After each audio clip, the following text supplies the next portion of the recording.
సమాచారం కోసం 95 న్యూస్ ఇప్పుడు యాప్ లో మీ ముందుకు వచ్చింది. వెంటనే డౌన్లోడ్ చేసుకుని న్యూస్ అప్డేట్ తెలుసుకోండి. ప్రతి క్షణం ప్రజాక్షేమం కోసం. Welcome to 95 news. ప్రతిక్షణం ప్రజాక్షేమం కోసం ఈ రోజు అయితే మనం ఎల్బీ స్టేడియంలో ఉన్నాము. మనతో పాటు డీసీపీ శ్రీనివాస్ గారు ఉన్నారు. వారిని అడిగేద్దాము అసలు ఇక్కడ భద్రతా ఏర్పాట్లన్నీ ఎలా చేస్తున్నారు ఏంటి. సార్ నమస్తే సార్, చెప్పండి ఎలా ఏర్పాట్లు జరుగుతున్నాయి? యాక్చువల్గా ఈ ఎల్బీ స్టేడియం కెపాసిటీని మించి జనం వస్తారు అని అనుకుంటున్నారు. సో ఎలాంటి ఏర్పాట్లు చేస్తున్నారు ఇక్కడ? అవునమ్మా, మీరు చెప్పింది వాస్తవమే. 30,000 కెపాసిటీ మాత్రమే ఉంది. 150,000 మంది, 125,000 నుంచి 150,000 మంది రావడం జరుగుతూ ఉంది. వివిధ డిస్ట్రిక్ట్ల నుంచి వాలంటీర్గా రావడం జరుగుతుందని ఇన్ఫర్మేషన్ ఉంది. ఇప్పుడు కూడా ఆర్గనైజర్స్ తో మాట్లాడడం జరిగింది. ఏ డిస్ట్రిక్ట్ల నుంచి ఏ రూట్లో ఎంతమంది వస్తున్నారు అని చెప్పేసి. ఇప్పుడు కొద్దిసేపు అయితే ఇంకొక మీటింగ్ అవుతుంది. బట్ ఒకటి మాత్రం చెప్పగలుగుతాం, దాదాపుగా పెద్ద ఎత్తున బందోబస్తు అయితే ప్లాన్ చేసుకోవడం జరిగింది. 150,000 వచ్చినా కూడా ఇబ్బంది లేకుండా సఫిషియెంట్గా బందోబస్తు అవుతుంది. 52 యాజ్ ఆఫ్ నౌ 52 ప్లాటూన్లతోని పరిసర ప్రాంతాల్లో బందోబస్తు అయితే వేసుకోవడం జరిగింది. ఇప్పుడు రేపైతే వీఐపీలు అందరూ వచ్చే ఇది ఉంది. సో ట్రాఫిక్ వల్ల ప్రజలైతే చాలా ఇబ్బందులు పడే అవకాశాలు ఉన్నాయి. సో మీరు ట్రాఫిక్ కౌన్సిల్ ఎలా పెట్టారు సార్? ట్రాఫిక్ రూల్స్ అన్ని ఏం చేస్తున్నారు అసలు ట్రాఫిక్ పరంగా చెప్పండి.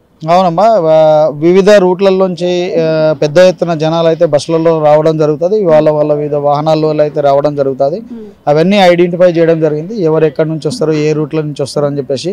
దానికి బట్టి additional CP Sudheer Babu sir, మా ట్రాఫిక్ హైదరాబాద్ సిటీ ఇన్ఛార్జ్, ఆ సార్ కూడా మైన్యూట్గా ప్లాన్ చేయడం జరిగింది. ఇప్పుడు ఒక 5 గంటలు అందరం కూడా దాదాపు 5-6 అవర్స్ మొత్తం మైన్యూట్గా ప్లాన్ చేసుకున్నాము. ఎక్కడ ఎటువంటి ఇబ్బందులు లేకుండా ఏ రూట్లో ఉంచినటువంటి వెహికల్స్ ఏ పార్కింగ్ ప్లేస్లో వెళ్ళాలని చెప్పేసి చాలా మైన్యూట్గా అయితే ప్లాన్ చేసుకోవడం జరిగింది.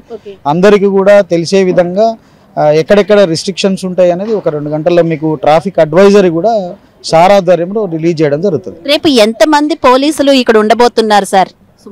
నేను చెప్తున్నామమ్మా, 52 ప్లటూన్లు, మళ్ళీ తర్వాత సివిల్ ఫోర్స్, ఇవన్నీ కూడా ఇంకొక 1 అవర్లో ఇక్కడ మీకు బ్రీఫింగ్ ఇవ్వడం జరుగుతుంది.